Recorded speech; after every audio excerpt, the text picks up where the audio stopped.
Can't sleep because your brain just won't shut off? Well, this simple technique may help you fall asleep faster and sleep deeper. Stay tuned.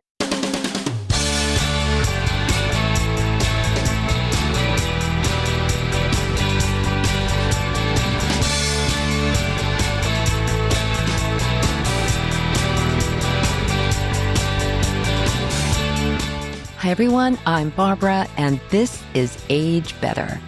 If you've ever climbed into bed exhausted, only to have your mind start replaying the day, worrying about tomorrow, or just refusing to shut off, you are not alone. Oh gosh, no.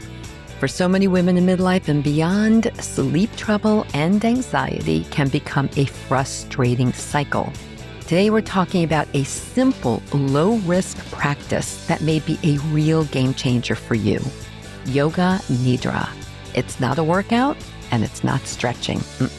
You lie down, get comfortable, and you're guided through a specific sequence that helps your body shift into deep relaxation. Sometimes so deep, it looks a lot like sleep.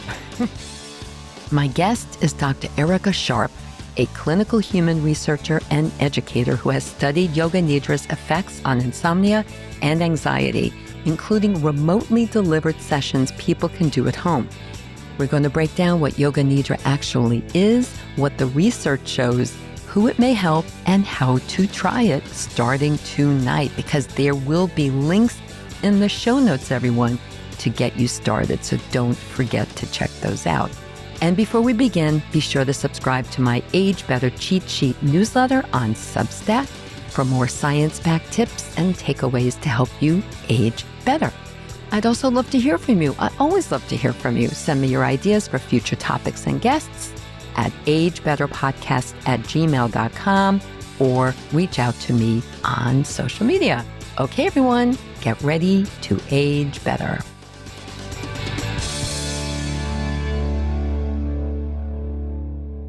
Dr. Sharpe, welcome to Age Better. Thank you for having me.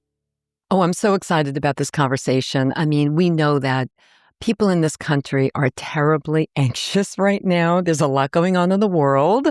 And I've been seeing a lot of statistics about up to 1 in 3 adults have insomnia as a result of this, like, what's going on, the stress that they're seeing because of the global issues and things that are happening right in our country, and just like life. I mean, life can be very stressful. And I saw some study that I just wrote down here that in the US, about half of all adults are feeling some level of stress and anxiety, which of course is going to impact their sleep. I mean, I know it does mine. I really want to be able to offer my audience as many tools as possible to help with this. So as soon as I saw the research that you've been doing and the reports that you've been putting out there, I knew I had to have you on the show. So I'm very happy that you're here. Oh, thank you. So, okay, let's start from the very beginning. We are talking today about something called Yoga Nidra. My audience may never have heard of this before, so please explain, what is it? Sure. So Yoga Nidra means sleep in Sanskrit. So yogic sleep is kind of a different way of saying it, although it's much more than that. So there are many ways to describe what happens during Yoga Nidra, but very simply, this is a guided meditation technique. It's very, very approachable. You don't need to wear anything special. You don't need to move at all. You get to lie down, close your eyes, and just listen to a voice. So for that reason, anybody can do it, including children. So it's not as limiting as far as accessibility goes as other yoga practices where you have to have some mobility. It's really fascinating. When I truly had never heard of it before. Maybe I had heard the term before, but I never really knew what it meant and what it was all about and what issues it was going to address. So because we're all so anxious and losing sleep, I thought this really was the right moment. But so how is it different than, like, for example, mindfulness meditation or a body scan, when you're kind of lying there and taking your brain and your third eye through your body, or any relaxation techniques that you might find on YouTube? How is this different? Yeah, that's a good question. So this is considered a practice of pratyahara. So in yoga, there are 8 limbs of yoga, if anyone is familiar with yoga. One of them is asana, which is the one where people move around and do poses. Aside from that, there are many different limbs of yoga. Pratyahara is sense withdrawal. So in the practice of Yoga Nidra, you start by we always have our awareness very external. We're aware of our environment, all the things that we're doing, communicating outwardly. And then we gradually bring our awareness in towards our body. And then we leave our awareness of our physical body. So we try to not even be aware of physical touch or sight or any other sense other than sound. So you're letting the sound take you on an internal journey. So then you go into exploring your mind. While body scans are very relaxing, they're focused on the physical body and bringing your awareness to your physical body, staying aware of your physical body, actively relaxing it. And it is relaxing for that reason. But Yoga Nidra goes deeper beyond that. You eventually leave your awareness of your body and you explore your deeper consciousness. It's used for deeply resetting your thinking and your patterns and your behaviors. So not only is it traditionally used to improve sleep, that's a natural outcome of being relaxed, but it's used for improving mental health and behavior and even addiction because it's able to so deeply reset your thinking patterns. It's also used to improve memory and education learning for that reason, because you're kind of synthesizing your thoughts and information in your brain and deeply understanding yourself. So that's the other part of it.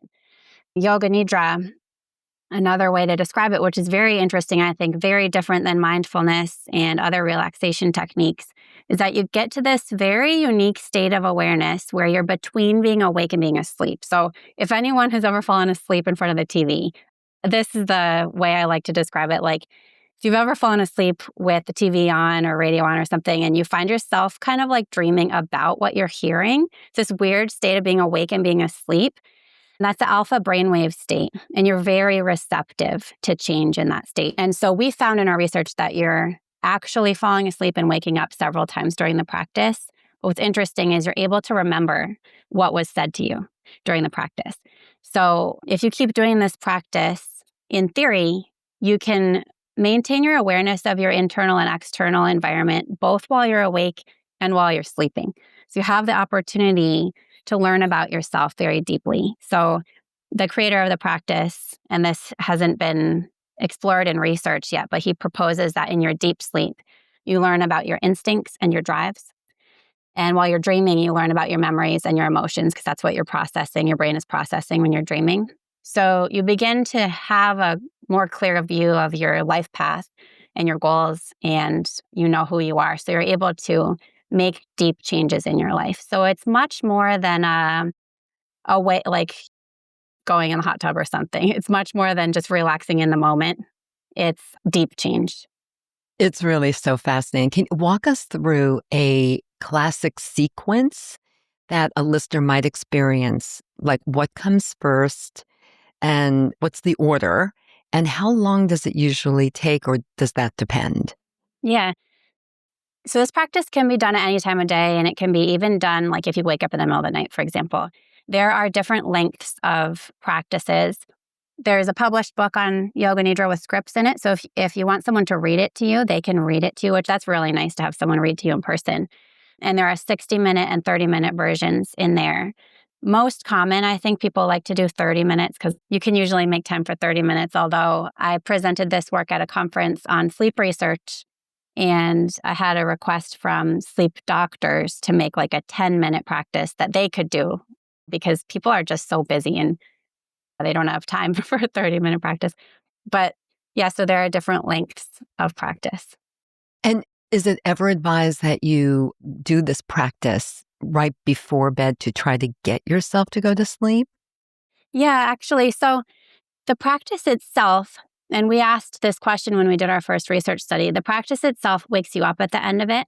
And you wake up feeling so refreshed, like you just had this really fluffy nap and you're just like naturally awake and like ready to take in the world again.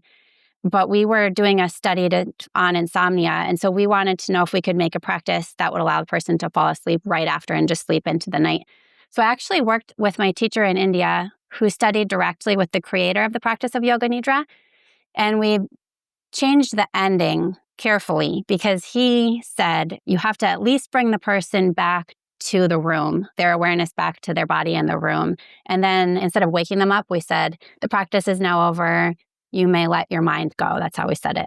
And then we let them sleep. And so in our study, we did show that people fell asleep and they stayed asleep into the next hour of the practice.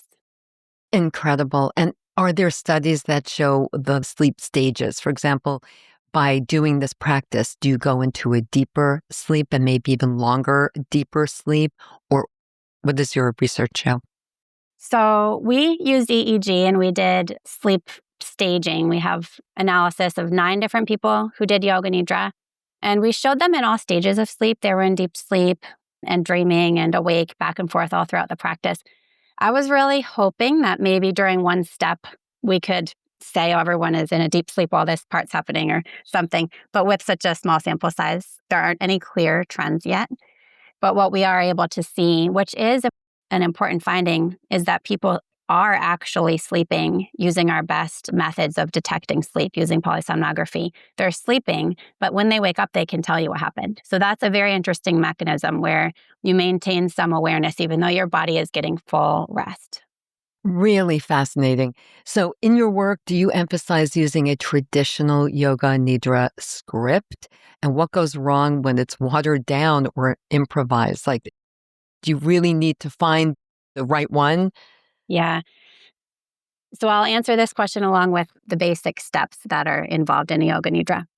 So yeah, I often do talk about the importance of using traditional Yoga Nidra scripts because the major steps, there are several of them. I guess I'll say them quickly and then I'll talk about some alternatives that exist. So again, we start external awareness. We bring our awareness into our body, eyes closed. We start by making a goal for ourselves and saying it to ourselves, not talking, but just in your mind 3 times. And then we do a body scan, a quick body scan, always following, interestingly, the mapping of the brain, where the body parts are in your brain. So we start with our left-hand thumb and we follow all around several times. Then we leave our awareness of the body and we start with experience of opposites. So this is a really interesting practice I haven't seen anywhere else. We tell the person, make the following experiences as real as possible for you. So you're really, really hot. You're feeling so hot. You are in the sun. You're melting. And once you have that experience, then we say, now you're feeling really, really cold. Imagine you're stepping with your bare feet on the winter tile in the bathroom. You're outside and you're so cold. So you make these experiences real. And then pain, pleasure, heaviness sinking into the floor, lightness floating up. It's an interesting theory. You're kind of training yourself to make yourself comfortable in extreme situations. So the next time you might be out in the heat, you might be able to bring up a feeling of cold and maybe not even consciously, but you're able to regulate. You're training yourself to regulate. Same pain and pleasure, heavy, light, things like that. Then we do a breathing exercise. So they lead the person through counting backwards from a certain number, being aware of gently your belly is rising and falling, counting backwards, being aware of your breath. We do it again in the chest, do it again in the nose. And a lot of these exercises are a little monotonous. So the person will drift off to sleep. And then it's interesting. That's probably a good idea that they're Yeah. monotonous. Yeah, if it's too exciting, you're not going to really kind of go with it. Yeah. And it's also difficult too, because when you're counting backwards, you start to be like, oh, I'm just going to sleep for a while. It's really interesting. And then the voice wakes you up. Just make sure you're not sleeping and go back to the first number to count, keep going if you mess up. And it's a little challenging, but a little boring. So I find that interesting, probably part of when we fall asleep. And then you continue that on your own for a little while. So this is all part of eventually gradually relaxing the body and then going into exploring the mind. So then there's a section on visualizations, which lasts the longest.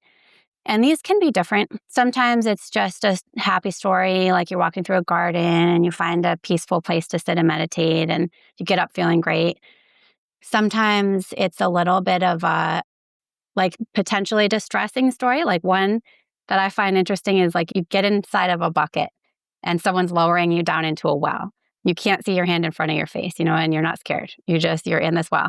And then someone brings you back up out of the well into the light. And they describe it in great detail.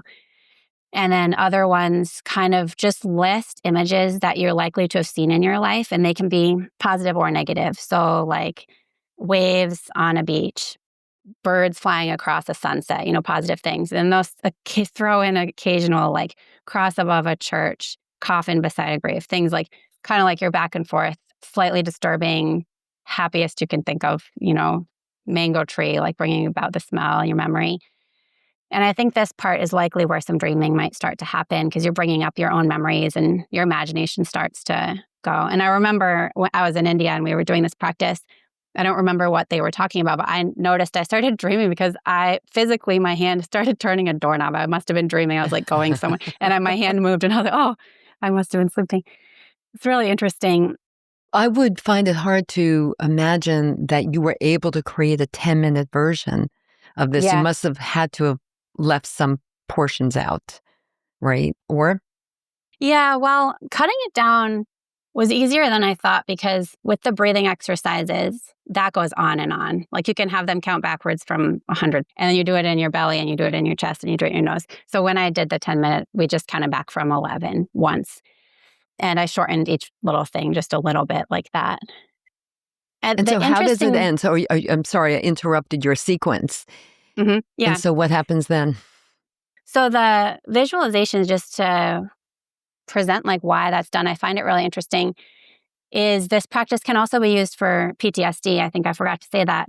So they're bringing up both positive and negative experiences. And so therefore, again, when you go into your daily life and you're faced with something that maybe distressed you in your past, you might be able to approach that differently because disturbing images, maybe similar scenarios were presented to you while your body was like very calm and relaxed and breathing steadily. So people have been able to not have a physical or emotional or any whatever PTSD reaction to certain stimuli in their life after doing Yoga Nidra. And I've seen that I teach it as a university class. I've had students offer that as a change that they've experienced. So, and then after visualizations, again, we do the goal. They say their goal again, and then we come back to our awareness of our body and our surroundings. They say their goal again. And so everybody's goal is different, or is it to give us some examples of some goals that you've heard or maybe you've had yourself? So it's all so they say try to discover it yourself. It should naturally come to you. Whatever you are feeling in your life that needs to improve, or just a goal that you have, like I will be kind to my family or something. Could it be a goal as simple as my goal is I want to sleep and sleep for 7 hours? Yep, definitely. Okay. Yeah. So if you have a specific, and they make Yoga Nidra scripts, my teachers have kind of expanded on the book to create disease-specific scripts. So there are scripts for anxiety, there are scripts for insomnia. They have one for mindlessly scrolling social media. As they should. Yeah, scripts for depression, addiction, things like that. So yeah, that includes a resolve that they kind of feed you, and then the visualization is based on that. And is this all in the book that you recommended to me when we first started talking about doing this episode, which I did buy? I have it. The specific, oh good, yeah. Yeah, I did buy it right away. They have a really nice, thick introduction to all the ways Yoga Nidra is used and even some of the research that's been done in India. And then they have the scripts there. The disease-specific scripts, those aren't in the book. I'm working with my teachers and with several researchers to create an app, actually, to deliver Yoga Nidra. So it would have the different disease-specific scripts, and we're working with AI to potentially personalize scripts based on if someone has a specific thing going on in their life, and then also offering different languages and voices. So hopefully that could be created.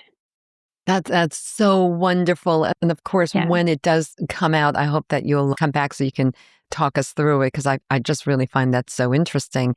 Let's talk about insomnia specifically, because that is what I wanted this to focus on, that and anxiety, because I do feel that they're really hand in hand. When you say insomnia and anxiety often travel together, what does that look like clinically, and why is that cycle so hard to break? It's very common. I think the statistic is like 70% of people with anxiety either have insomnia or develop it. Anxiety can cause insomnia because you're up worrying, and anxiety can come from insomnia. So that it's a cycle. So if you're not sleeping well, you're not processing your emotions, your memories, what's going on in your life, and you're less able to handle things, you're less balanced. So it's a vicious cycle, and they go hand in hand for that reason. And Yoga Nidra, because it's described by the creator as addressing the threefold tensions, he says, mental, physical, and emotional. And so he's saying, you can release kind of like your ruminating thoughts, your leftover bad feelings from the day, and also your leftover just physical tensions in your body. And he argues that even with insomnia, people will eventually fall asleep, but they'll wake up with the same tensions, mental, physical, and emotional tensions. But after doing Yoga Nidra, he calls it sleep after throwing off the burden. So like you get rid of all of that during the practice, and then you sleep peacefully. So he's saying you can improve your sleep, you can release your negative thinking, and then continue towards getting rid of all kinds of ailments. And do we think that this practice should be done every day? Is there a sweet spot? Yeah, so I think I will have a different answer than teachers in India probably. And it depends on the person that you're using it for. So it's common in the West to have a yoga class once a week. So like a great starting point is do Yoga Nidra once a week if you can. In our research studies, we've done it 3 to 5 times a week to try to make sure we have an impact on someone. Interestingly, my teacher told a story of someone with phantom limb pain, and he wrote a script for them to try to understand that they didn't have their limb anymore and it wasn't hurting them. And he had this person do it like 7 times a day. And Wow. and he was able to cure his phantom limb pain using that, which is really interesting. But he cured it, and then he just did maybe a few times a week to maintain that Yeah, probably. Yeah. sense. So he basically said, like, anytime you sit down, do Yoga Nidra. And he did. And so it will depend on what you're trying to address. But yeah, in our research studies, we've used 3 to 5 times a week. And I think a great place to start is once a week or whenever you're able to. Whenever you have to try it out. So you did a really fascinating study that was done remotely, a remotely delivered study, and you offered Yoga Nidra online before bed. Who participated and what stood out to you right away with this study? So we did that during COVID when everything was starting to go remote. So I had been doing research studies on Yoga Nidra in person, and I teach yoga at a local yoga center, and they were beginning to offer remote classes. So I was like, oh, this would be a great time to see how people respond to Yoga Nidra remotely. What did stand out was I had 3 people who knew me personally who would show up at my physical class who came to the synchronous time that I offered it, and they came weekly.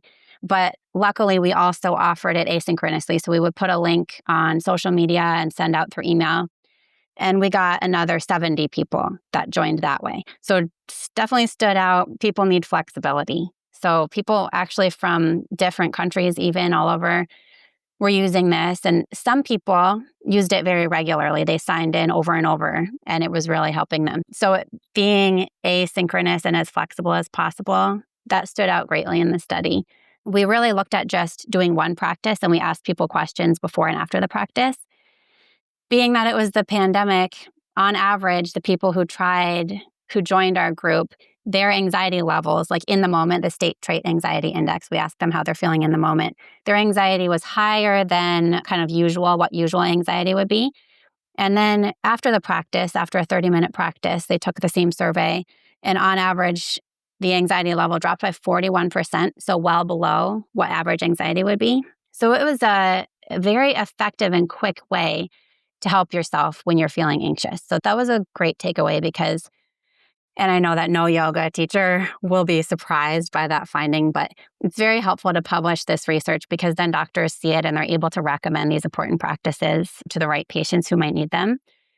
And then for sleep, we found that people did have a shorter sleep onset latency, so it took them less time to fall asleep. Over half of the group reported that improvement. And specifically, people who took between half an hour and 2 hours to fall asleep the night before doing the Yoga Nidra, they reported having an average of 30 minutes less for the time it took them to fall asleep. So that's a pretty big change. That's a big change. Yeah, after just one practice. Absolutely. Yeah. That's something I Remember reading your data suggests that after a single practice, many people reported falling asleep faster and feeling less anxious.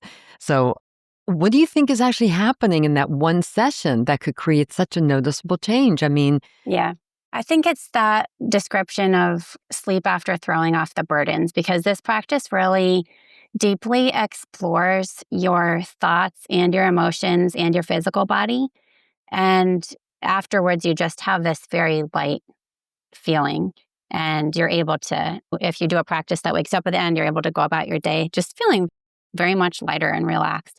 And if you do one of the practice that we made that you can fall asleep after, you can have a very restful sleep. So I think it's this kind of deep work through your own mind. And it's very passive. It feels very passive. It's not like you're working hard at it. That's another important part. yeah, yeah, really. Is there anybody who can't do it? I mean, I guess if they're just overly anxious and just can't do it, I'm sure there are some people who just can't.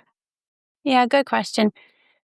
I don't see any limitations, even if you're someone who really doesn't feel like they can keep their eyes closed, for example. You can kind of just gaze downward. If you can't, for any reason, lie down, we have made seated practices. And even the Yoga Nidra book that you bought, it tells you how to do a seated practice. You just leave out one part. Think that might, I forget which part it is, but so we've made also 10-minute versions of the seated practice that's very convenient for doing at work, for example. Right. Yeah, Yeah. exactly right. Or on the subway, just Yes. wherever you happen to be. So some people might be thinking, all right, is this real or is this some kind of a placebo effect? What do you say to people who have that question? Well, I guess my first thought is the placebo effect is real. It is real. That's what I say. Yeah. So when we do research studies, basically, you want to see, does your intervention create an effect above and beyond the placebo? So when we design research studies and the ones that we've done, the control group tries to mimic a placebo, basically. So, like, which is very hard for a mind body practice, but we have someone lying still and just taking a nap, and someone lying still trying to take a nap and listening to Yoga Nidra. And then we show the effects, the difference between the two groups. So the research that has come out that have control groups can kind of speak to that.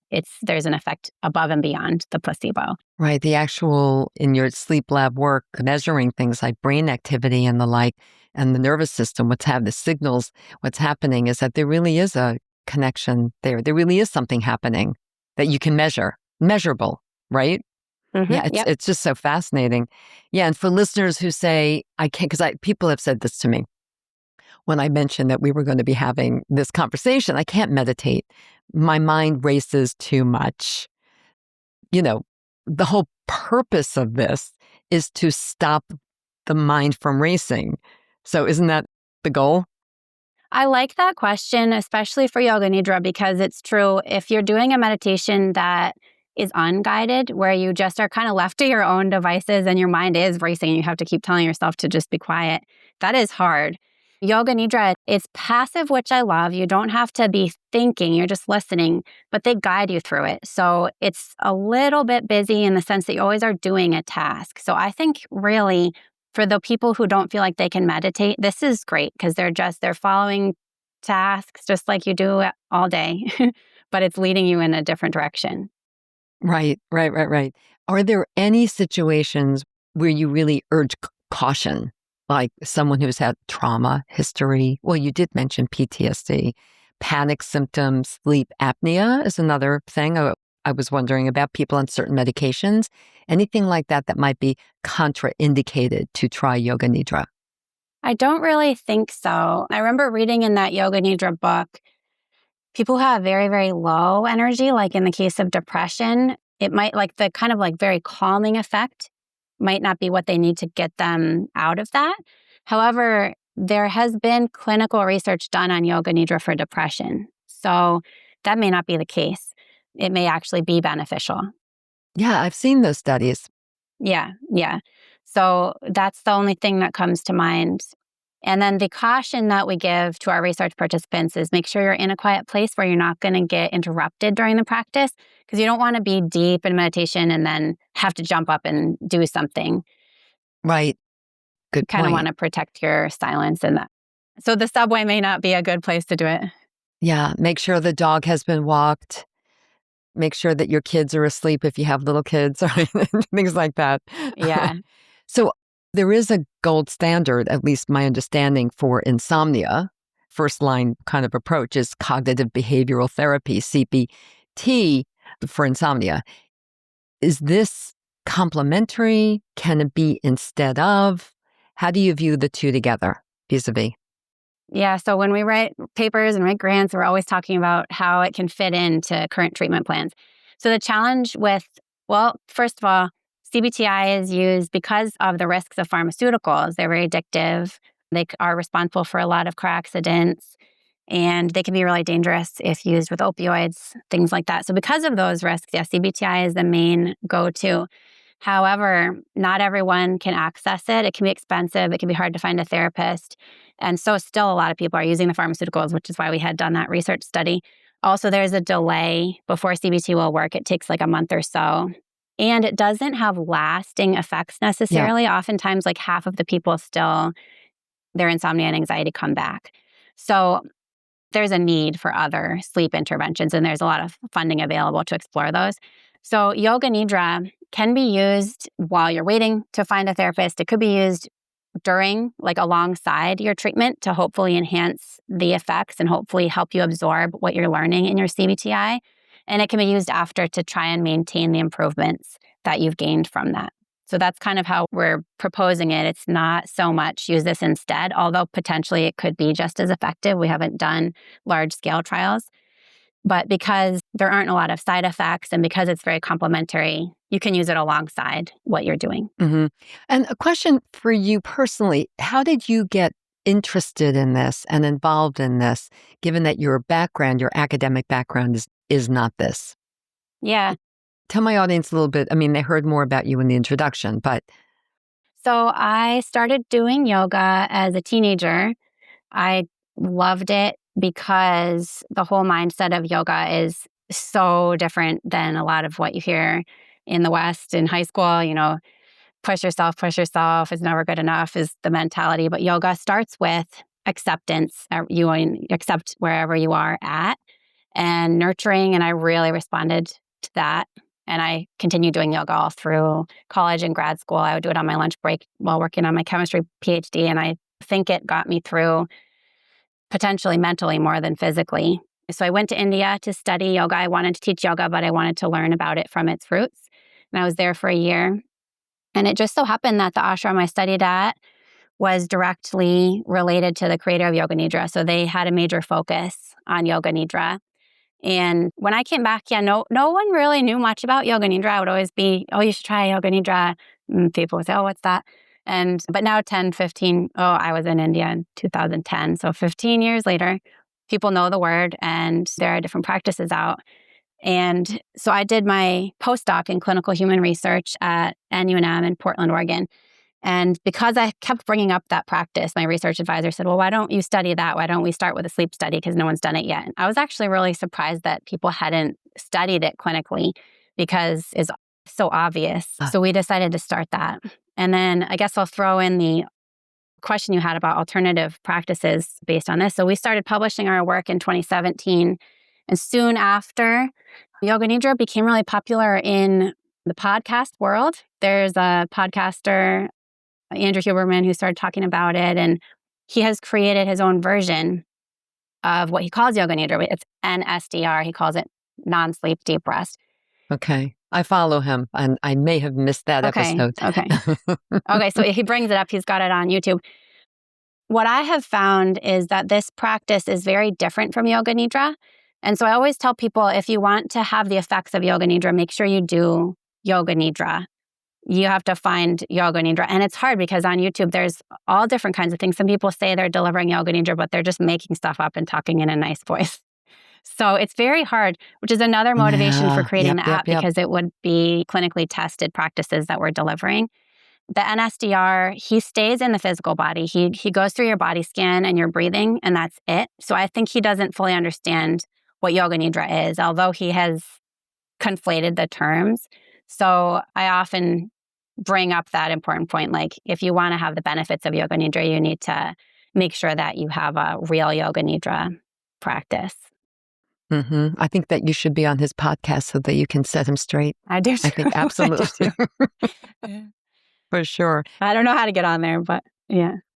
You know, it's so interesting that in the last year, I started doing I think there's a little bit of science. It's kind of fuzzy science, but the LED red light mask. Oh, yeah. So my daughters got it for me for my birthday about a year ago. So anyway, I do use it. It's 10 minutes a day. I guess I do it maybe 5 times a week ultimately. And then I find myself, because you can't do anything when you have it on. You really shouldn't open your eyes. It's bright light. And so anyway, I find myself lying on the bed, and usually it's like at some point in the afternoon, that's when I try to do it. And so I'm just kind of lying there, and I do find I try to meditate. I try to mix that into this to be a little efficient. Yeah. But, Multitask. but now that, we're having this conversation, I do have the book. I did look at all of your research. And of course, we will have links in the show notes to Dr. Sharpe's work, to some articles I've seen, to the book, as well as maybe some recommendations that she will give to me of things that you can listen to get you started. But anyway, so I'm thinking as you're talking, like 10 minutes. Well, I could do that. I'm going to I'd like to find a 10-minute Yoga Nidra that I can do when I'm doing my red light mask. I love this idea. I can link you to our playlist where I have the 10 minutes for sitting or laying down, and also the one that you can use before sleep and other 30-minute versions. Perfect. So that will be in the show notes, everyone. Really take a look, take a listen to what we're going to have in the show notes. So if you could give listeners a simple, okay, everyone, just try this tonight to get you started, what would you tell them to do step by step? I guess probably listen to one of the links, right?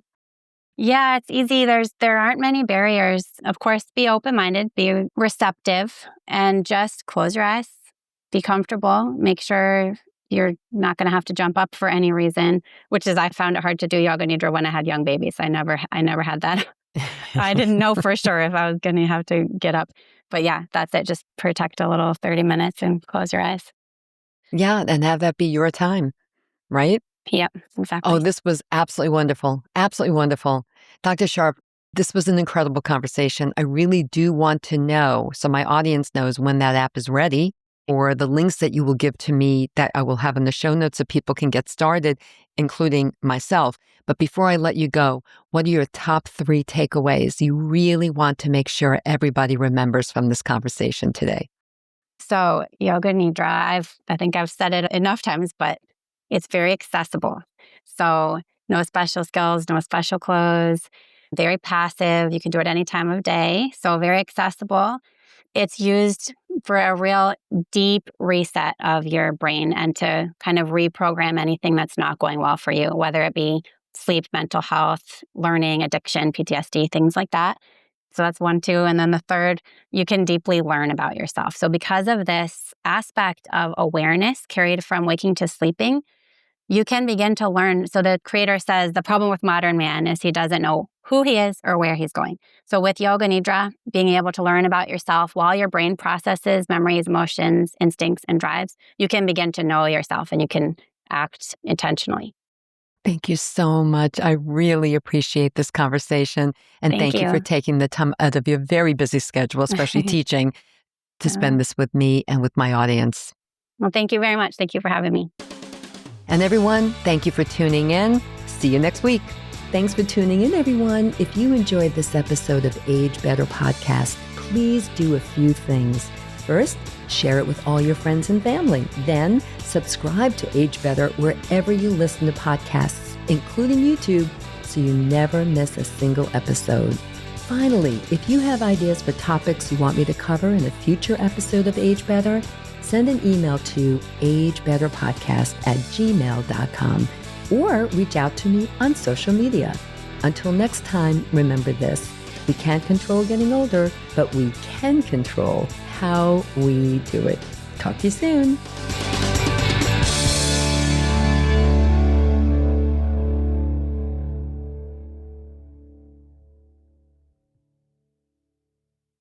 Age Better Podcast is a proud member of the Sound Advice Network. Sound Advice, women's voices amplified.